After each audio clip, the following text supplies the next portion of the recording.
So thank you everyone for your patience. We are learning this as we go, and there is a new technological hurdle that we have to learn every time we do this, and hopefully soon we will no longer be doing that. But we are grateful that you're here today with us at the Eastside Freedom Library. We are grateful to be in a partnership with the Ramsey County Historical Society and the Roseville Library on this ongoing History Revealed series. Both the Ramsey County Libraries, the Ramsey County Historical Society, and the Eastside Freedom Library have a lot of events that you can participate in.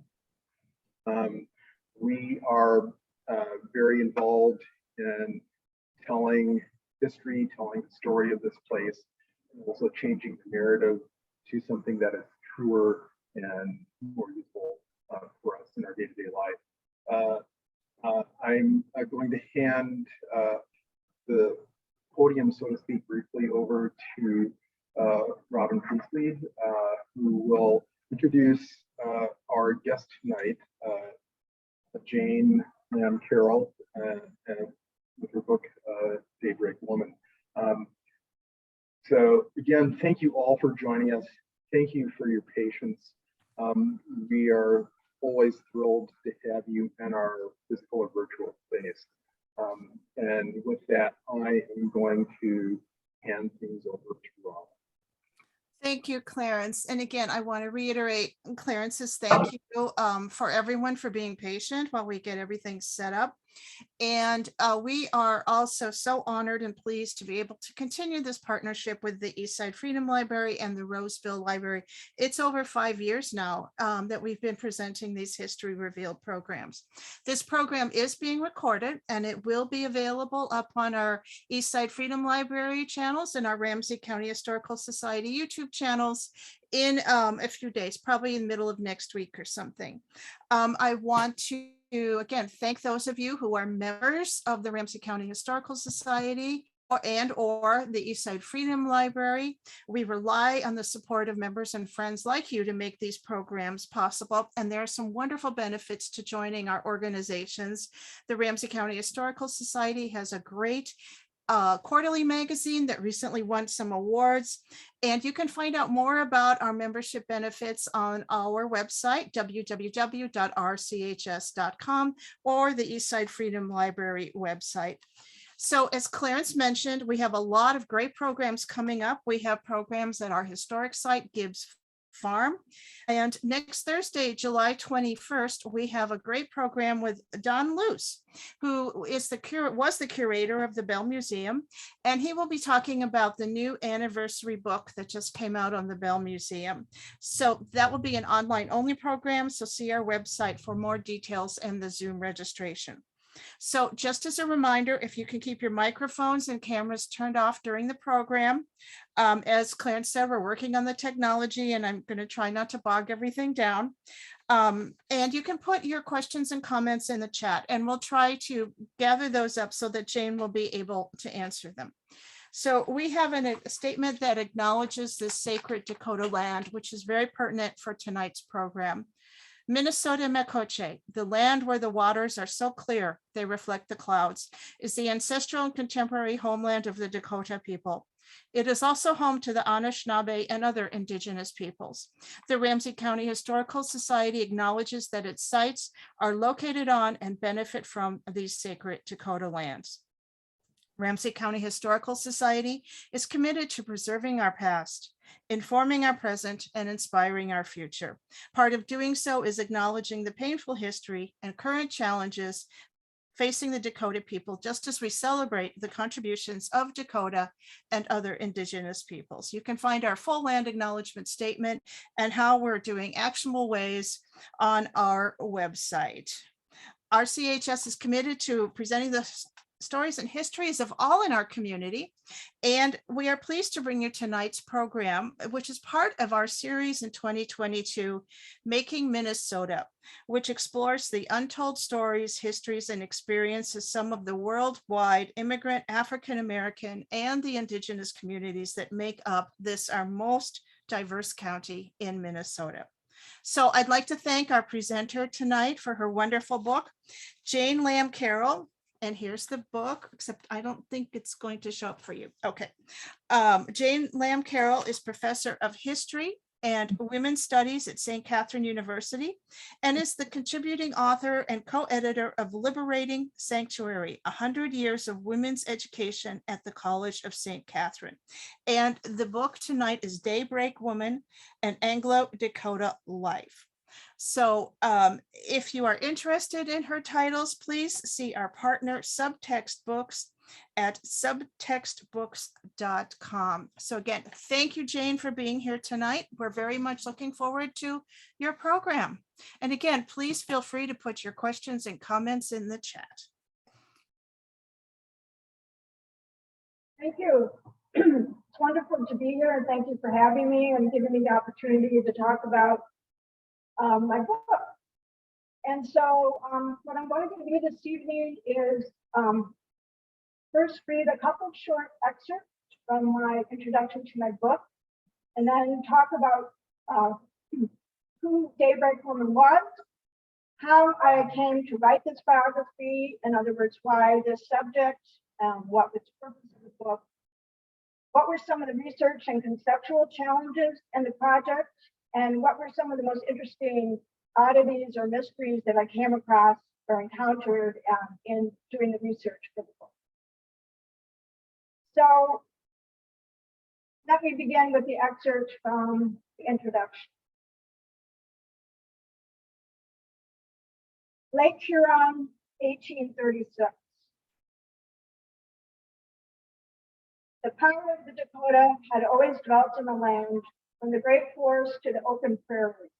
Long before the white man ever dreamed of our existence, the Dakota roamed this land. Wendidi Wikita. In 1836, Daybreak Woman, Ampawahiayewen to her Dakota kin, Jane Anderson Robertson to her British Canadian relatives, faced a critical juncture. For the first time in her life, she could choose where, with whom, and how she would live. A marriage proposal made these choices possible. Lake Huron.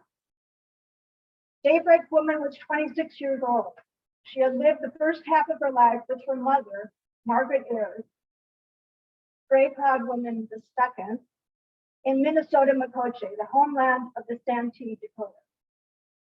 The second half she had spent with her British Canadian father, Thomas Anderson, on Lake Huron in Canada. Now her father was planning to move, to establish a new Indian agency, taking her stepmother and 4 younger Anderson siblings with him. She could go with them, but at the time she was also being courted by a Scots immigrant, Andrew Robertson, who asked her to marry him. Robertson's proposal presented Daybreak Woman with 2 unprecedented opportunities: a chance to start her own family and the means to return to Minnesota Makoche to reunite with her mother and the Dakota society she had left behind as a girl. She told Andrew she would marry him, but only if he promised to take her home, and he could not refuse her.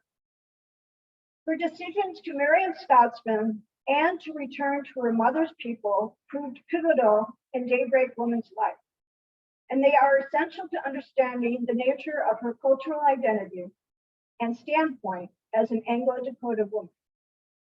That she chose to go back to Minnesota Makoche after such a long separation from Dakota society, after spending so many years in a mission school and living as an Anglo-American woman in her father's second family, is evidence of the robust persistence of her Dakota identity, as well as her strong bonds to her mother and grandmother that were integral to that identity. a daughter of the fur trade. Daybreak Woman lived as far east as the eastern shore of Lake Huron in Canada, and as far west as eastern South Dakota. In between, she lived in what are now the states of Wisconsin, Michigan, and Minnesota. Her first language was Dakota. Her second was English.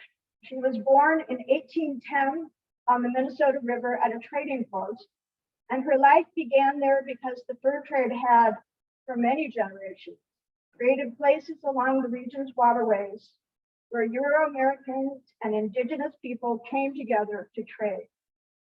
Fur trade society comprised people of multiple cultures, indigenous, French, British, and later Euro-Americans, as well as people of mixed European and indigenous ancestors. All right, so now by way of introducing you a little bit more to Daybreak Woman and her life and her experiences, we have some slides I wanted to share with you.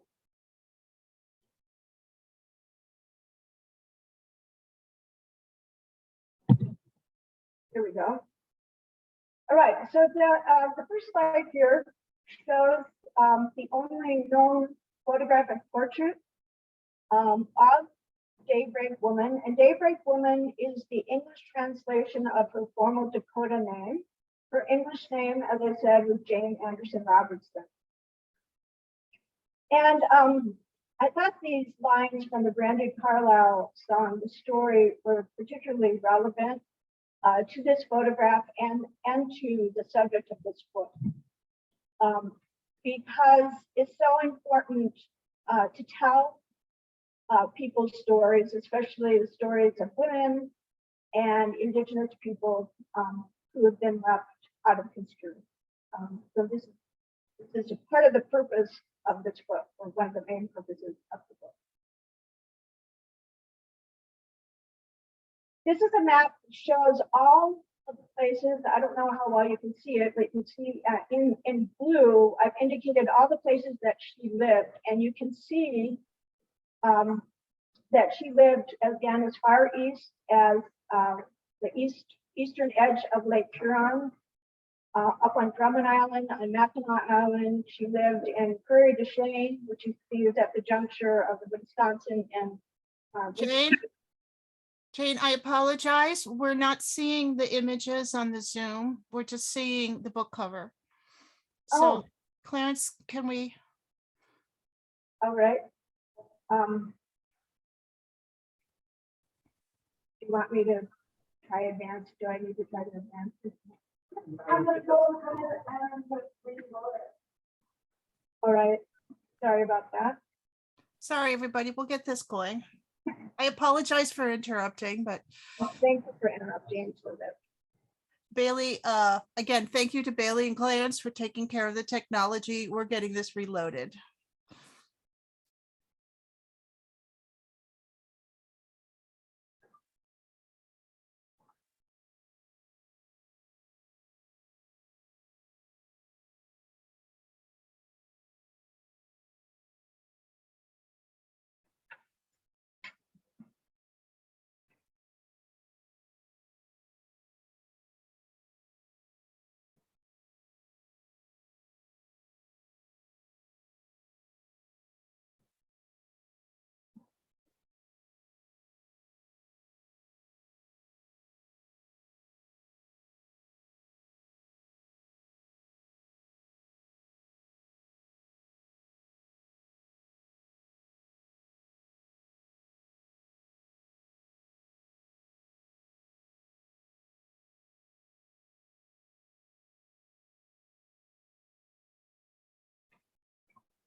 What if I continue to talk and then when you get it?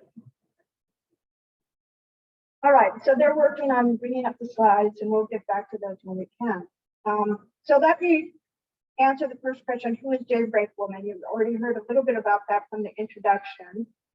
But again, she was a daughter of the fur trade. She was born in 1810 on the Minnesota River.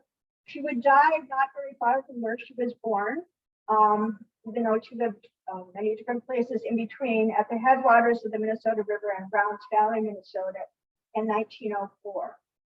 Her mother was Scots-Dakota herself, Grey Cloud Woman II, also known as Margaret Aird, was the daughter of James Aird, a Scots trader, and her Dakota mother, who was Grey Cloud Woman I.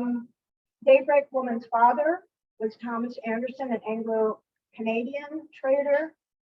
And she, as I just said in the introduction, she would go on to marry a Scots immigrant herself. They would come back to Minnesota, Makoche, and they would have 8 children who would live to adulthood. Of those 8 children, her 2 oldest sons would marry Dakota women. 3 of her other children married mixed heritage people, Anglo Dakota people themselves. Her remaining children one married a Swedish immigrant, one married a Scots immigrant, and one married a Euro-American woman. All of the children of Andrew and Daybreak Woman would wind up living at the end of the century and the early 20th century as well at the Sisseton Reservation, also known as the Lake Traverse Reservation in eastern South Dakota. Once Daybreak Woman and Andrew came back to Minnesota Makoche, they lived on Grey Cloud Island in the Mississippi River. They then lived at Kaposia, little Crow's Village across from early St. Paul. They lived up on the Upper Sioux Reservation and Lower Sioux Reservations on the Minnesota River, which were created after 1851. The Yellow Medicine Agency at the upper and the Redwood Agency at the lower reservation. After the war, after the U.S.-Dakota War of 1862, Daybreak Woman moved with her children to Faribault for a few years until they could get back on their feet, and eventually they all moved to the Lake Traverse Reservation, which was created in the early 1870s in eastern South Dakota. Her life was unusual in that, and I have studied a number of Dakota women and relationships with Anglo men and their families. And one way in which her life was very unusual was that she lived with both parents in her early childhood. And then she lived with her mother and her grandparents at Prairie du Chien till she was about 12. And then from the age of 12 till she was 26, she lived up in Canada in various places with her father and her father's second family. So that was very unusual in and of itself, in that most times when Euro men or Anglo men left the region, they abandoned their wives and families, and so it was very unusual that her father sent for them. And in fact, what's really interesting about that family story too is that after the War of 1812, her father refused to live under U.S. rule. He asked Daybreak Woman's mother to come with him back to Canada in 1815, and she refused. She refused to leave her Dakota homeland for her people.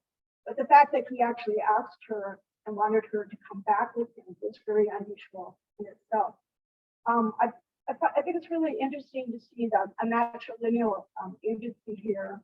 So Grey Cloud Woman II, Daybreak Woman's mother, refuses to leave with her husband, and Daybreak Woman herself makes it a condition of her marriage to Andrew Robertson, because she says, "I'll only marry you if you agree to take me back." And so he winds up following her back to her people. So we have the slides now, all right? Okay, so can everyone Everyone confused, like, all right, so where I left off, this is just a map showing the various places where Daybreak Woman lived in her life that become really important. And she always lived on the water. The rivers and the lakes were the waterways and the transportation routes, of course, of the Dakota people and of the fur trade. And they are the main transportation route really in Minnesota until you get into the late 1860s, 1870s, when railroads finally start to become more numerous.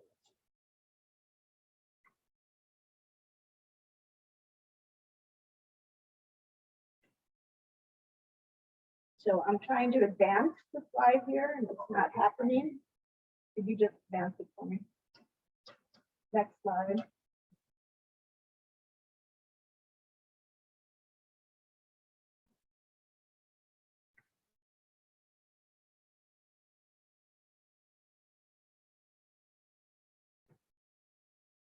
All right. Oops. Okay. Let's move on. So second question I wanted to answer tonight was, how did I come to do this research? How did I come to write this biography? Why this subject? So I have, oh, we do have a slide. All right, so this is obviously a watercolor illustration of Prairie du Chien, and Prairie du Chien was a major rendezvous site for the native tribes in the region, and that's one of the reasons why it also becomes a fur trade depot. That was really important as well. This is a photo of the Mackinac Mission School on Mackinac Island, which Daybreak Woman actually attended this school for several years, and had some really significant experiences there, and it's where she learned to read and write in English.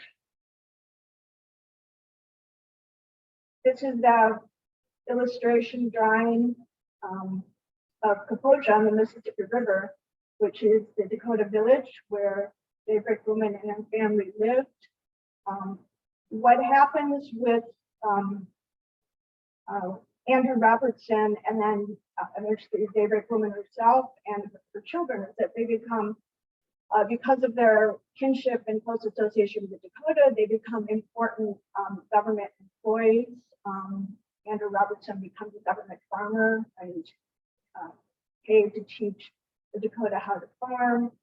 And eventually Daybreak Woman becomes a teacher, and her children, all of them become interpreters as well. These are photographs of the remaining buildings, original buildings built at the Yellowmets and at Redwood agencies on the Minnesota River. These were about warehouses.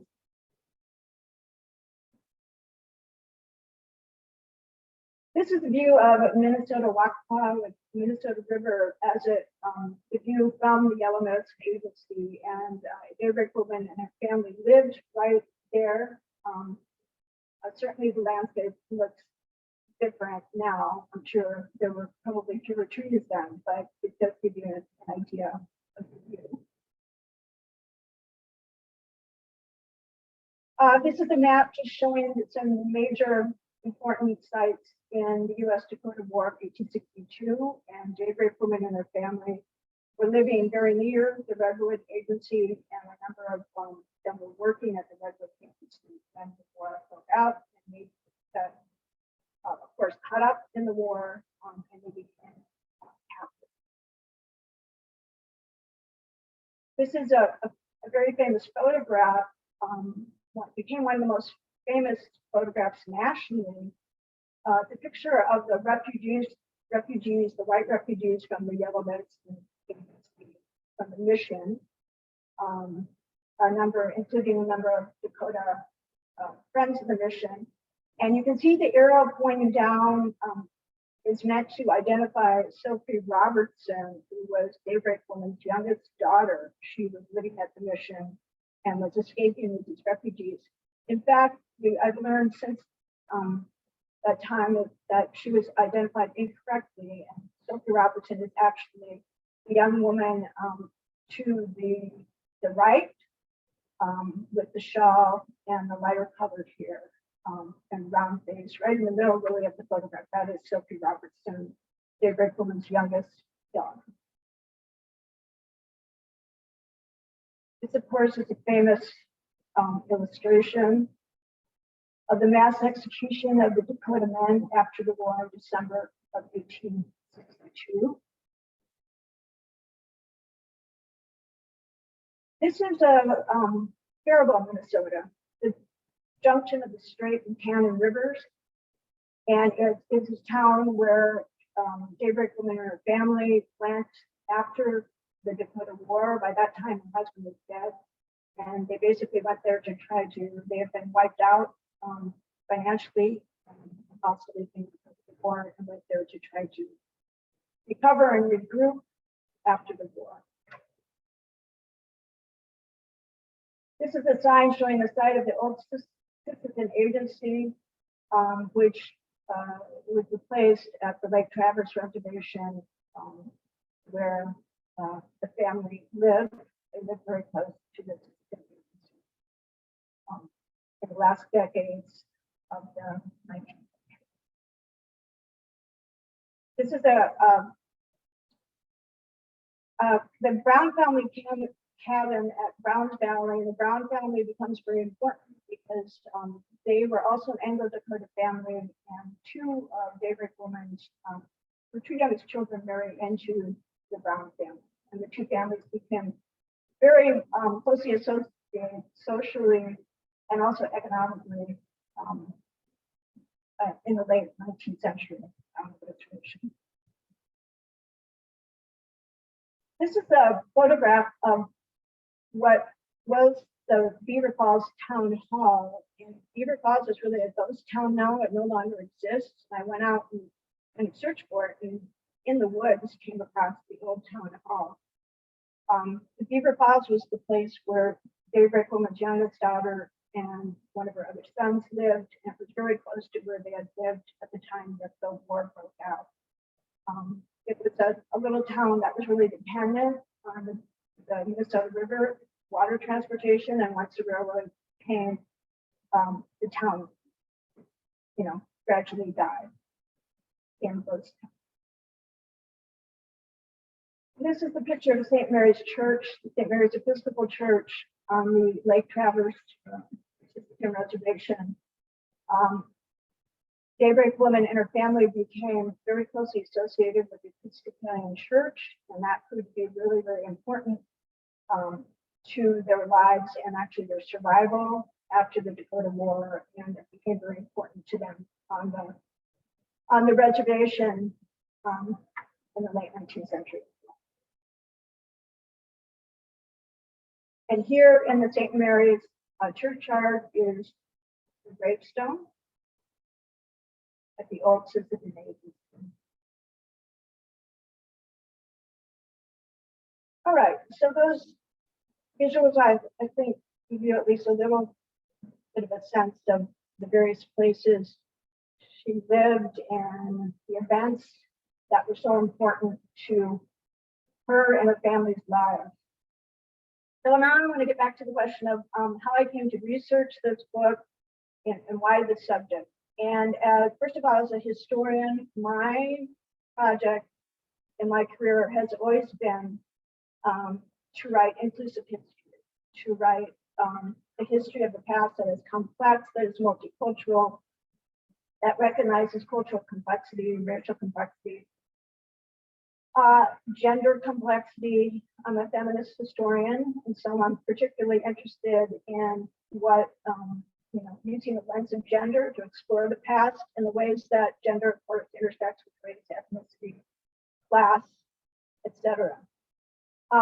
So I wanted to tell a woman's story, and I wanted to tell the history of the region through a woman's story, but I also wanted to tell the story of a Dakota woman and of the Dakota people, because they have been so marginalized and underrepresented in the state's historiography, and also misrepresented and stereotyped. So now, one of the main purposes of this book is to put the Dakota people back into the center of the story of Minnesota history, and also to correct the assumption in historiography that somehow Dakota people are only relevant to the war, and that after the U.S.-Dakota War, they all disappeared. And in fact, that was not the case. Some people never left. Many people, of course, came back, and they also reconstituted in communities surrounding Minnesota.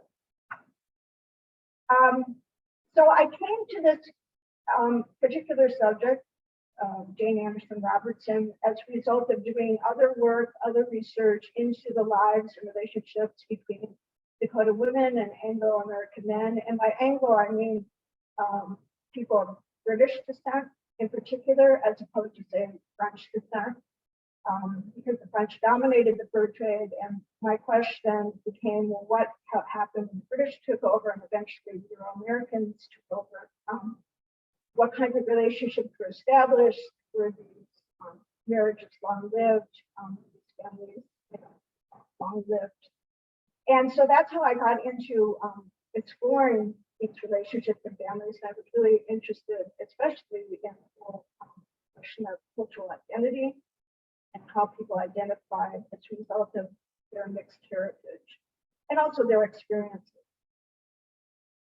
Because, so as I was doing this research in these other women and other families, Jane Anderson Robertson's name kept coming up, and I realized that there might be enough material to put together a biography. And I also thought she was a perfect subject for telling her story and her family's story and the story of Dakota, but also being able to tell it in a compelling narrative way, and to use her life as a window into the region's history, because she was born in 1810. She doesn't die until 1904, so her life pretty much spans the 19th century.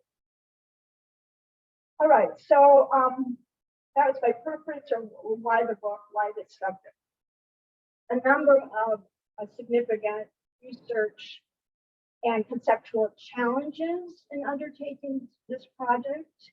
The number one being, which is the challenge we always find with doing women's history, especially women's history before the end of the 19th century, is lack of sources.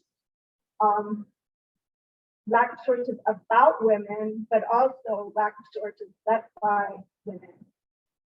So that you're working with sources written by men, and men tended to ignore women, or if they did talk about them, they talked about them in particular ways. I have very few sources written in Daybreak Woman's own hand, just a handful of letters, a few letters she wrote as a child in mission school, a handful of short letters as a middle-aged and elderly woman, and one interview that she gave a contemporary historian in the 1880s. Other than that, she did not leave an account. She was literate in both Dakota and English language, and yet she did not leave an account. So most of the sources that I had stuck to me, of course, were those written by men, and of course, told from a male point of view. Luckily, the men in her family, her father, her husband, and two of her sons left records that I was able to find and could use. And because the men in her family, various men in her family, turned out to be fairly prominent figures in their communities at various times, or because they were also government employees, there were records available to me because of that. One of the main conceptual challenges writing this biography was to keeping Daybreak Woman's story at the center, given the fact that most of these sources for telling her story were sources that, again, were not written specifically about her, and not written by her.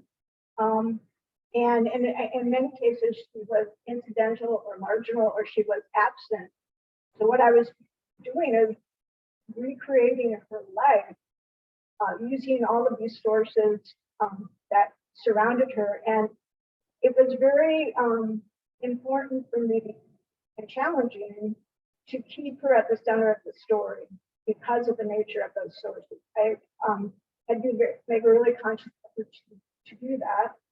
And to keep, I thought of it as something akin to painting her back, constantly painting her back into a portrait where she keeps disappearing because of the sources.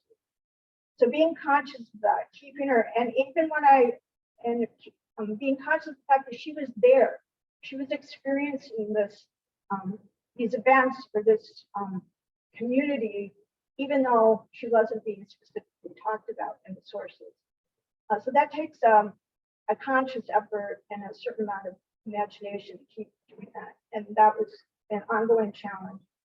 However, I found I was very lucky, even though I had very few sources that she'd written herself in her own hand. They were, the few that I had were scattered across the timeline of her life.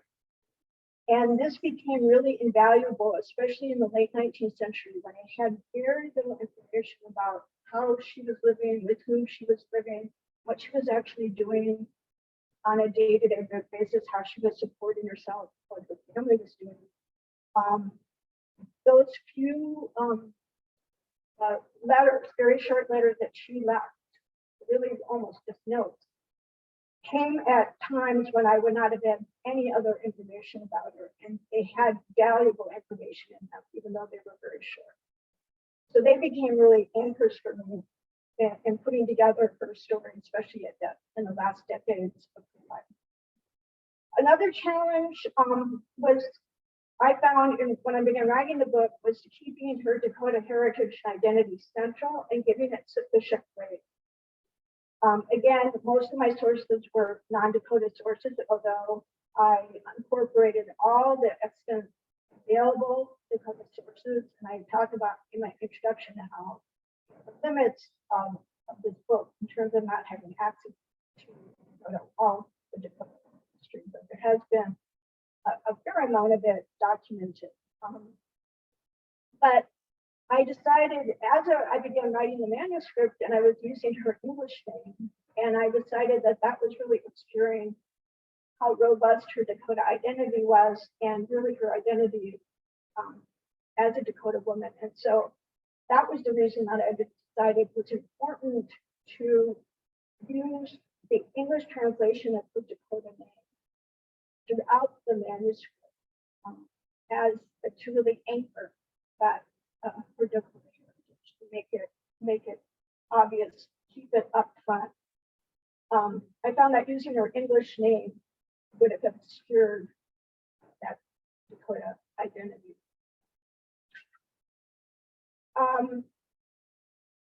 And in one last conceptual challenge, I guess you could call it the challenge in terms of my standpoint, would be that, of course, I'm writing this story of a Euro-Indigenous woman in the 19th century as a non-Indigenous woman looking back to the 21st century.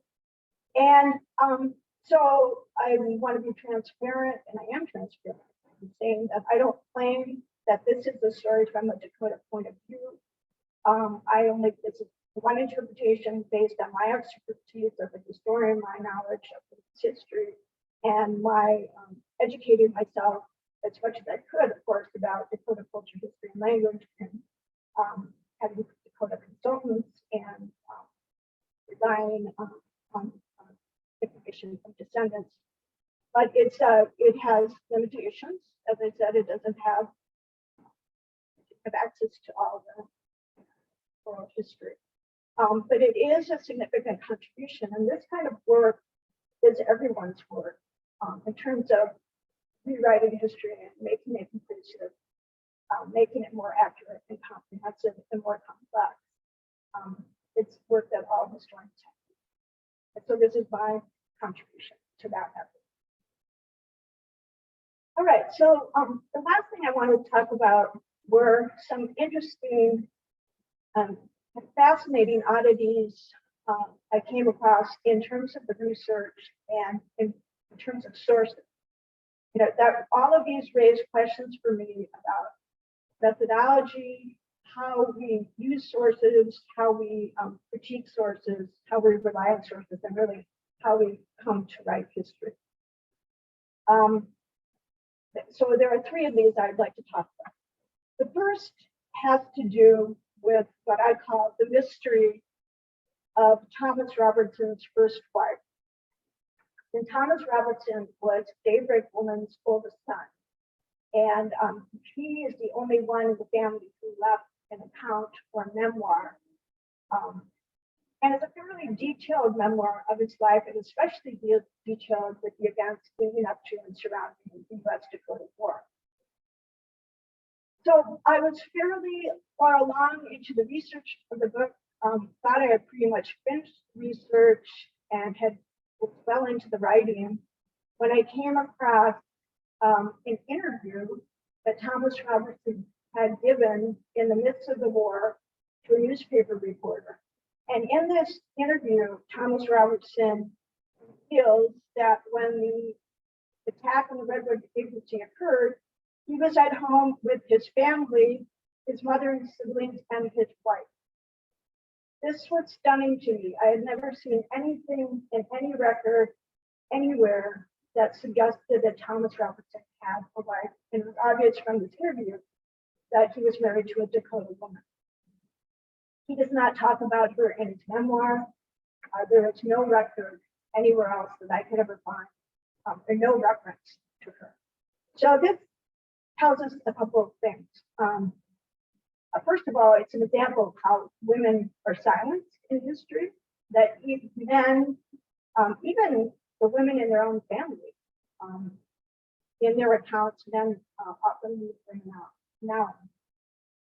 So she is not, he does not talk about it. So this was really interesting. And so what this leads to a mystery, because it's pretty clear from the census at Fort Snelling after the war that she is with them, although they don't write her name. It's listed as 2 in the census.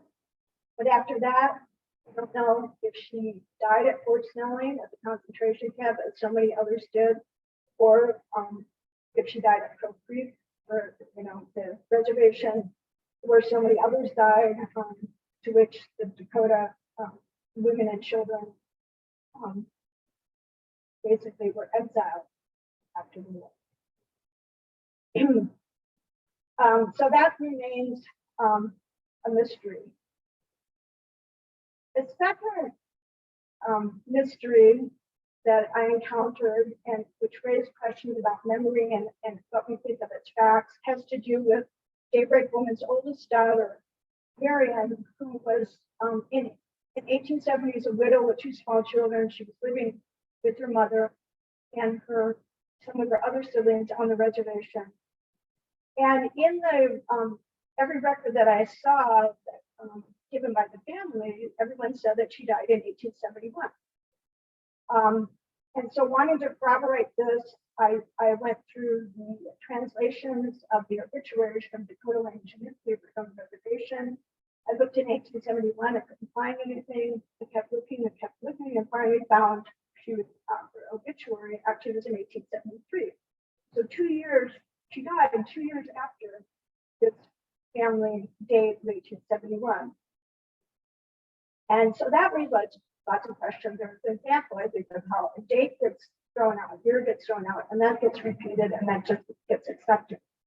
And it's a little bit odd that the family did not remember the year that she died. But in any case, the other interesting thing this did for me was to make me realize that I had some correspondence from the brother that she was living with. And so I went back several times in this correspondence, trying to find some reference to her death.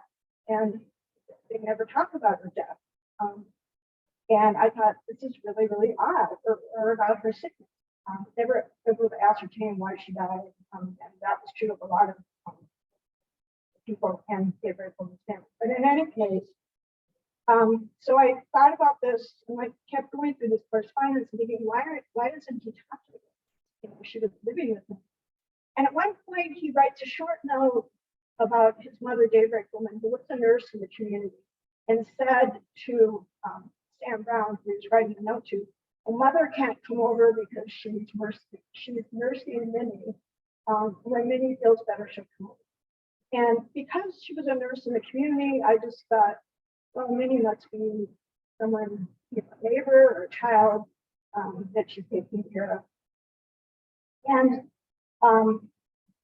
but so this mystery of Marion and when she died and how she died and why it wasn't being taught in correspondence kept bothering me. And then all of a sudden, in the middle of the night, I actually woke up at 2 a.m. and I remembered how it came to the forefront of my subconscious that when 8 years before, I'd gone through the graveyard of Beaver Falls, and Daybreak Woman's youngest daughter had named her oldest daughter Marion after her sister.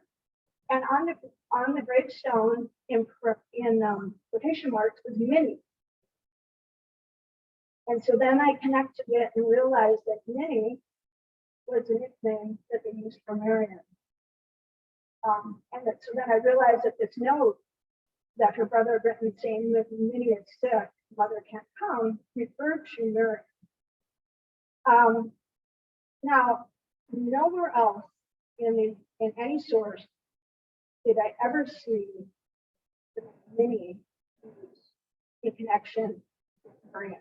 So if I hadn't gone to through that graveyard, seen that gravestone, I still would not have been able to connect Marion to Minnie. All right, so the third oddity I wanted to talk about, which also raises questions about memory, has to do with Daybreak Woman's youngest daughter and her son-in-law. In 1879, Daybreak Woman's youngest daughter, Maddie, and her husband, Joe Brown Jr., had their third child in the summer. He writes this beautiful letter to his brother talking about how proud he is. It's a boy, it's healthy, he puts it right down, it's a boy, he's glad he had a second son. He ever had a son and daughter. It goes on and on about his letter about how happy he is. Unfortunately, within 3 months, that baby, as well as his 2-year-old son, as well as his wife, Maddie, would be dead. They all died within a 3-month period. It's not clear what each of them died of, although diphtheria was rampant on reservation, tuberculosis was likely what took Maddie, a great killer at the time of young adults. But in any case, fast forward to 1918, when his father, who in 1879 had been writing about how proud he was of his baby boy, gives a deposition in 1918 about his family and his heirs, and says that the baby was a girl and that she only lived a few hours. In fact, you know, it was a boy, and the boy lived at least several weeks, maybe a month. So that was really stunning to me. And of course, the deposition is 1918, right? So many decades later, he's quite an old man by this time. But the fact that he did not remember that it had been a boy and how proud he had been, and raised just lots of questions for me about, you know, if I had not seen that 1879 letter, I would take him the 1918 deposition to be the fact, right? Memories changed, and he was, of course, traumatized after those 3 months of losing the baby, the toddler, and then his wife in the course of 3 months. And so all kinds of things can happen, but raised lots of questions for me about memory and what we rely on, you know, reliable sources. So I'm sure that there are people with questions, and I'm going to stop now and open it up to anyone who has questions they want to ask.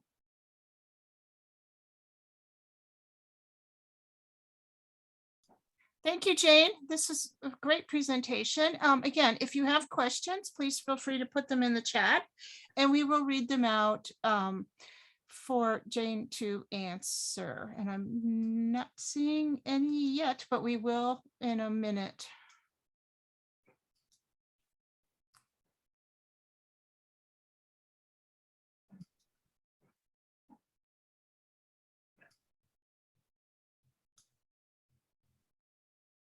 Also, if you'd like, I believe that we can turn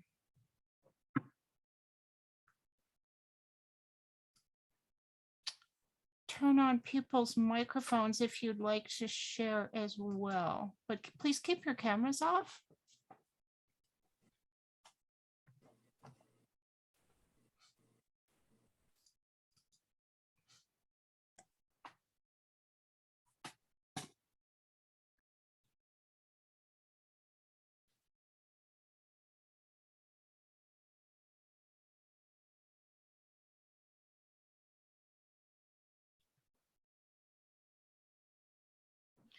While we're waiting, oh, here we go. How did Daybreak Woman come to be such a prominent figure for you personally? You touched on it, but maybe a little bit more.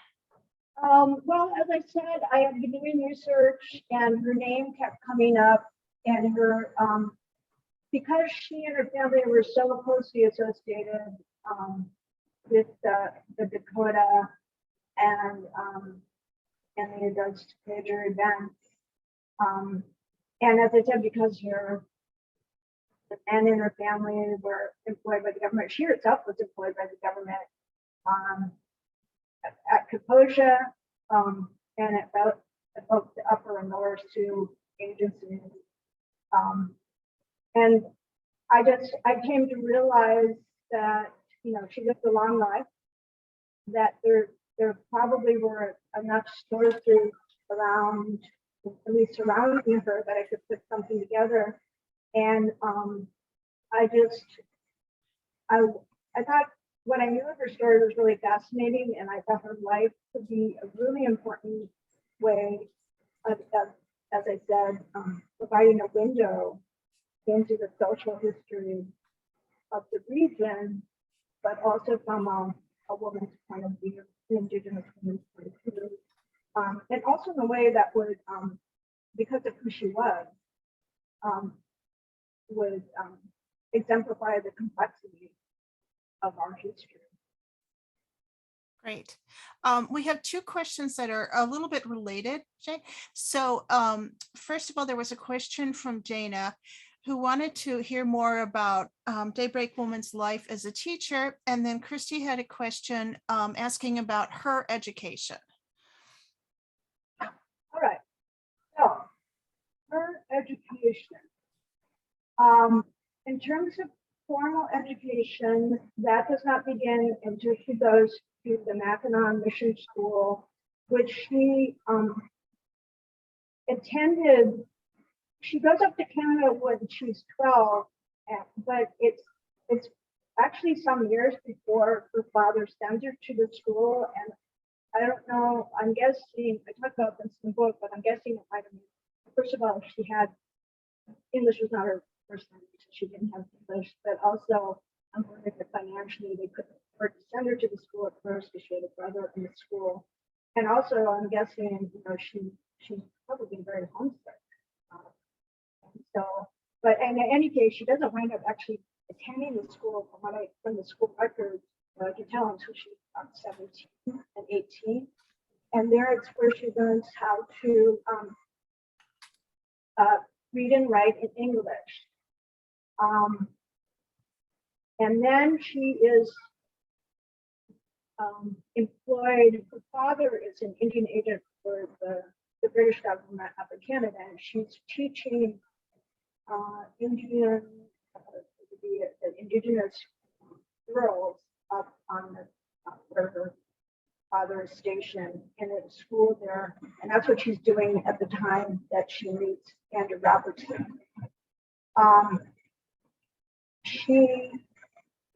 It isn't I believe until she comes back, as far as I can tell, it wouldn't have been until she comes back to Minnesota Makoche. At that point, she's literate in English.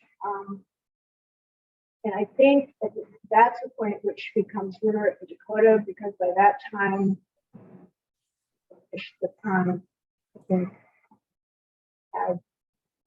I think missionaries had developed the English Dakota dictionary, and so when she was working for the government as a teacher, for example, by the time we talked about the on the reservations in the 1850s, she would have been teaching, first of all, the Dakota children to read and write first in Dakota.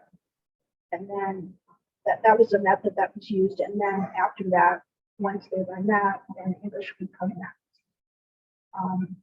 And so, and then what happens with all of her children was bilingual and also biliterate. So they read and write in both languages. And yeah, I'm not sure. I think I answered the question. Yeah. Great. And then Laura Jean had a question about, since the book came out in 2020, have you found any other descendants or any more information about her? I have I've had received emails. Well, probably the most important being the correction of the identity of the daughter. That was probably the most important. Other than that, I haven't received any significant information since the book has come out. Okay. You know, the book was published on election day in November 2020, and it was during COVID. And so it's taken some time to find the book, but I'm really, really hoping, that was one of my hopes when I published the book, that I would learn more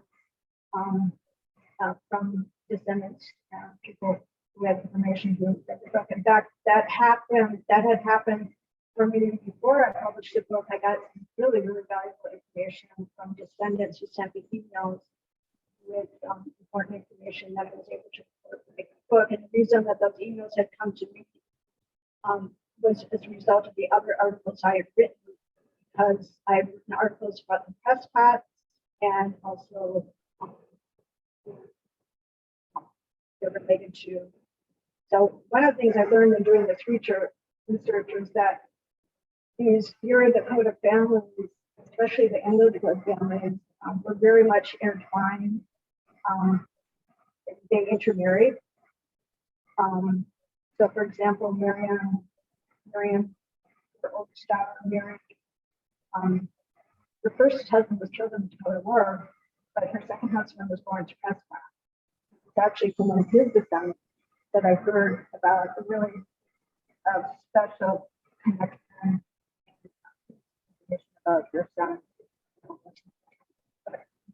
Yeah, so and then I heard from another descendant, which resulted in another article. I can't, so that's been really valuable in the book, and I'm hoping they go with it. Yeah, that's always the hope, that people will step forward when we don't have a lot of information about somebody. So thank you for all these questions. And then Mary has another question. We think about the role that the Lutheran and the Catholic Church has played in Minnesota history, but the Episcopal Church gets less attention.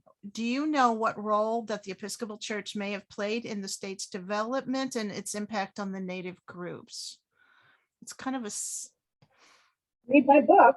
And that the Episcopal Church was really, really important in the 19th century in Minnesota, and particularly important in terms of the Dakota. And you probably heard the name Bishop Whipple, and he was one of the most prominent defenders of the Dakota people, and one of the most prominent advocates. And Episcopalian truth is really, really important to Daybreak Woman and her family. She becomes closely associated with Whipple and missionary Hinman, who was on the reservation. Her son Thomas becomes an interpreter. She allows them to hold services in her home. She actually defects from the Presbyterian church and goes to the Episcopalian. And then in the later years on the Lake Traverse reservation, there's a significant split. And it's a split between the Episcopalians and who side with Gabriel Rendell, who's the chief, who wants to continue traditional Dakota ways, with the exception of becoming farmers. And they split with the Presbyterians and those who want to end traditional Dakota ways. So it's really interesting. The politics of the reservation is very much tied up with this. And one of the things I talk about in the book is that the Episcopalians seem to have been much more flexible. In other words, converting to Christianity, becoming Episcopalian did not necessarily mean that you had to reject your Dakota values. Whereas Presbyterians had to become white, dress like whites, adopt white values. So that was it. And I talk about this book, and it seems to be that's the reason why Episcopalianism seems to appeal to Daybreak Woman much more than Presbyterianism, although for a while, the Episcopalians don't show up on the reservation until 1860. Presbyterians have been around for some time, for decades really, but we didn't make much headway, even though they've been around since the 1830s. So the Episcopalians are really, really, I have to say, I'm really impressed with not only Bishop Whipple, but Hinman, Reverend Hinman, on the various reservations as well. So that's an important story. Thank you for explaining that. We're coming up to time. If nobody else has any questions, looks like that's it. Thank you so much for this wonderful presentation. And again, I want to thank everybody at the Eastside Freedom Library and the Roseville Library for all their help. Please check out Subtext Books, and Daybreak Woman is at Subtext and you can order it. And again, thank you, Jane. If you want to hold your book up again, just so everybody can see the cover. It's a fascinating book. I very much enjoyed reading it. And as people are saying, it is such an important work to bring this Dakota woman's story to all of us. So, and it's a great read. And Christy says she also loved the book. So again, thank you for saying that. If you'd like to stay on for just a few minutes and speak off the record, Bailey, if we can stop the recording. And again,